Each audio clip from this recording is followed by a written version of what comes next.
Donald Trump's sweeping tariffs on Chinese imports are reverberating across China's vast manufacturing sector, bringing thousands of small and medium-sized enterprises to a grinding halt.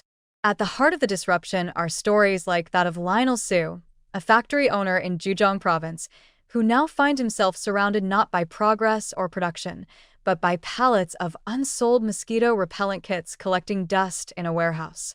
His company, like many others, once thrived on steady exports to U.S. retail giants like Walmart.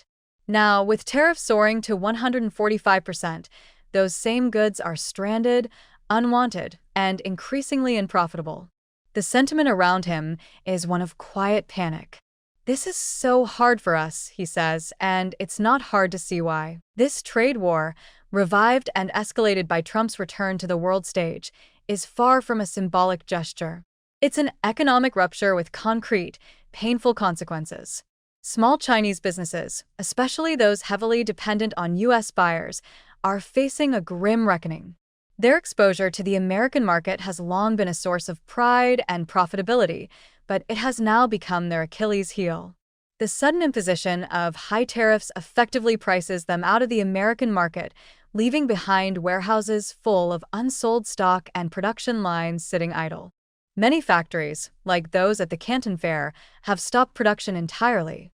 Workers, some of whom once earned respectable daily wages, now find themselves scraping by with barely a third of what they used to make, if they can find work at all. Trump's strategy has always hinged on confrontation, but this newest iteration of economic brinkmanship is particularly reckless.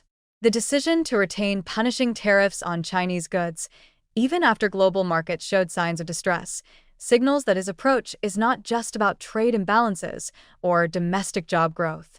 It is about making China bend, regardless of the collateral damage.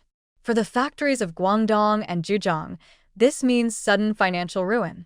For the broader global economy, it means another round of inflation, supply chain instability, and consumer price hikes. Many of the businesses at the Canton Fair now find themselves in limbo, trapped between an American administration willing to tank trade relationships and a Chinese government that refuses to back down.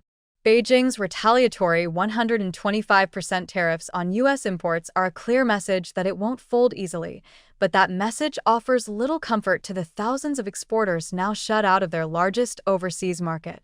This is not a political chess match with neat moves and counters. This is economic warfare waged through policy, and small business owners like Sue and Amy, who once sold ice cream makers to U.S. buyers, are the first casualties. China's official stance remains defiant.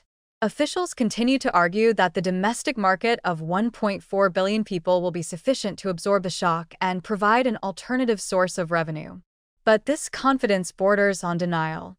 The domestic consumer market is sluggish, weighed down by declining property values, stagnant wages, and post-pandemic caution. Many middle-class Chinese are choosing to save rather than spend, fearful of further financial instability. The idea that this population can suddenly and seamlessly replace the $400 billion annual demand from the United States is wildly optimistic. Even for companies attempting to pivot toward local sales or new markets like Europe, Russia, and Saudi Arabia, the transition is far from smooth. Shifting supply chains, establishing new distribution networks, and navigating unfamiliar regulations all take time and resources, luxuries that many small firms simply don't have. Those who try often find themselves competing in oversaturated domestic markets or battling price wars in emerging economies with even lower labor costs, like Vietnam or Bangladesh. Meanwhile, major players like Shein and Temu continue to source products from these low-cost manufacturing hubs, further squeezing the margins for Chinese producers already on the brink. The grim reality is that the ripple effects of this trade war will not stay confined to Chinese factory floors. American consumers will feel them in higher prices for everything from food mixers to furniture. The logic of tariffs as a tool for protecting American industry breaks down when the same tariffs drive up costs for manufacturers, retailers, and ultimately households. Economists warn that the U.S. could be heading into a recession, partly fueled by the inflationary consequences of its own trade policies.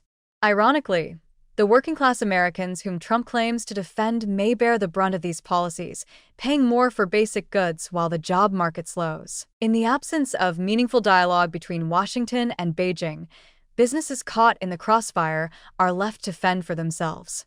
There is reportedly little contact between the two governments, and with neither side signaling a willingness to negotiate, the deadlock could stretch on for months or years. In that time, countless small factories could fold, thousands of workers could be displaced, and the global economic landscape could shift in unpredictable and damaging ways. Perhaps most alarming is how quickly this manufactured crisis could escalate beyond tariffs. Economic pressure can easily spill into political tension, cyber retaliation, or strategic maneuvers in contested regions like the South China Sea. A prolonged trade war not only weakens economies, it frays the fragile fabric of global diplomacy. What begins as a dispute over imported washing machines or mosquito repellents could end in broader, more dangerous conflict. For now, business owners like Mr. Su can only wait and hope. But hope is a flimsy strategy in a trade war led by unpredictability and pride. What they really need is clarity, stability, and leadership grounded in mutual interest rather than punitive spectacle. Without it, the cost of this conflict will not just be measured in profit margins or trade volumes. It will be measured in livelihoods lost, economies damaged, and trust eroded across borders.